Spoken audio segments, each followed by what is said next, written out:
Has anybody noticed anything about this year? Or have they got any particular problems with their trees that they'd like to raise? Windburn. Windburn. Near the sea. Scorched leaves. Yeah. So, wind rather than frost. Yeah, definitely. When salty air, beech trees and that sort of thing. They're going to have to move then. Yep. You change the variety of tree.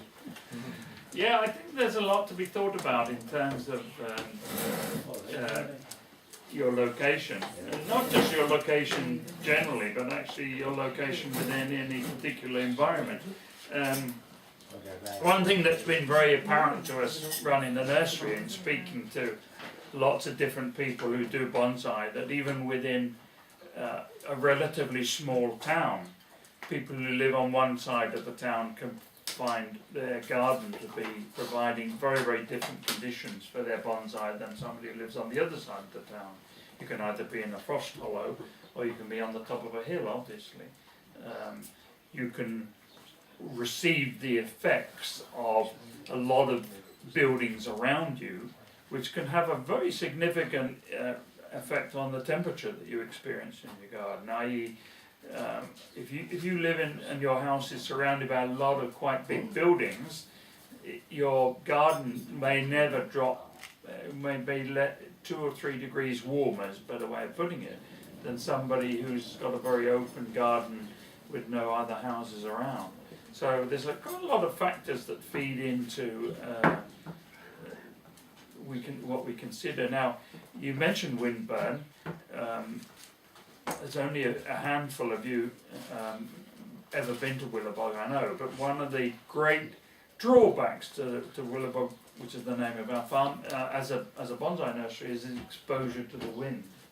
Now, I was kind of obviously aware of that. I think I was less aware when I started of just how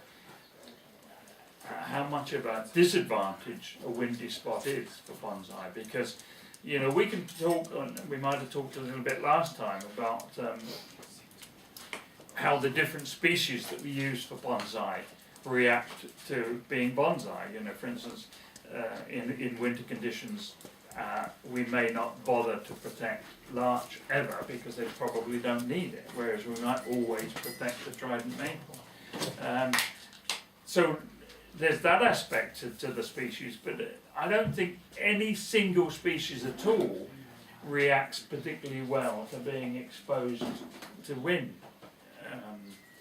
And we mentioned larch as a very, very tough kind of a tree, but even larch can be affected by wind scorch, particularly when the needles are very, very young and tender.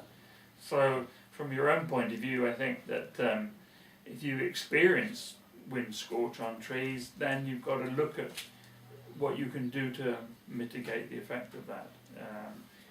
Sometimes it's just a case of changing the location within your garden. Sometimes it's a case of providing better wind protection for the exact spot that you have your trees in. One thing we found at Willowbog is that one of the first buildings we put up we called it the shade house, because it was, you walked into it, it's a slatted structure, slatted walls with plastic windbreak over the top. And the trees absolutely loved being in that building. We don't have it, unfortunately, now because it fell down. As I built it. You said, what did you say then? That discount you were talking about. So all the trees, any kind of species you used to talk about, like living in the shade house. You could go in the shade house on a really nasty windy day, and the atmosphere was completely different in there.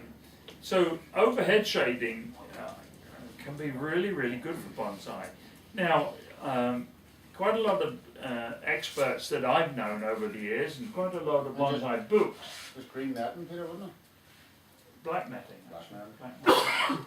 Have talked about trees that need full sun. They often talk about in relation to pines.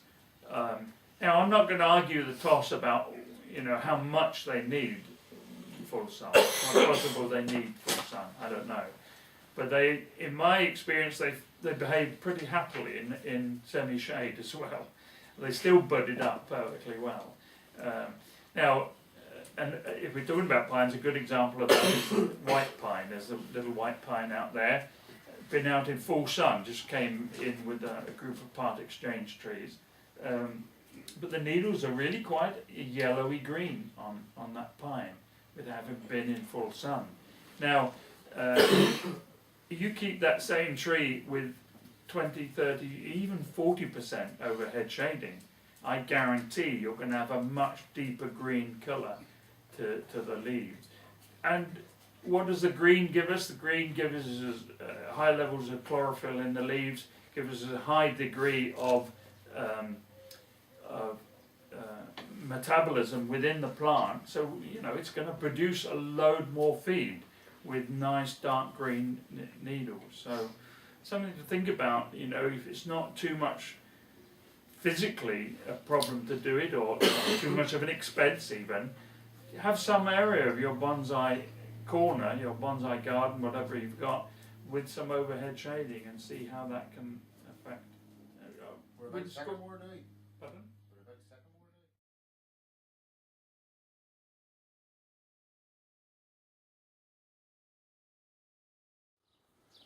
more now. Yeah.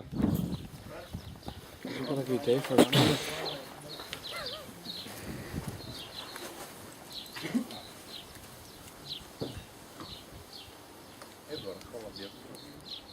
The red one have it up here.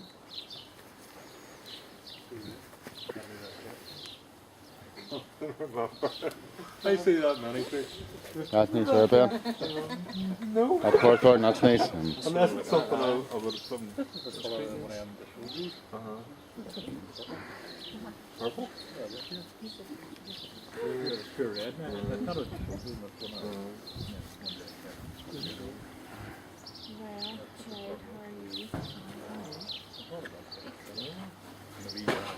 You're doing cinema club tomorrow as well?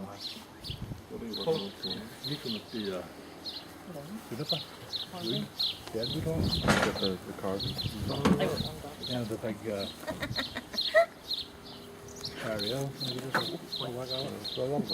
Peter? Sure, we get all that in. That's how you're paying the money too, so just make sure you have enough to get something, get the money's worth a little bit. You going to be working on the juniper? Deadwood? Peter? In your garden? Nice banana. Come on. Very well. Good.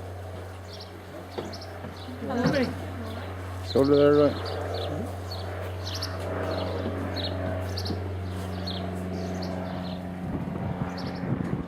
Cheers.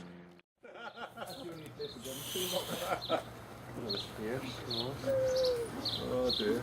No, it's yesterday was just horrendous heat. It was 28 degrees on the thing in my car. I couldn't believe it at one point. That was in Bangor, which is a bit more tropical than here. A bit more tropical. Word to use there about Bangor. Tragical rather than tropical. That's a good one.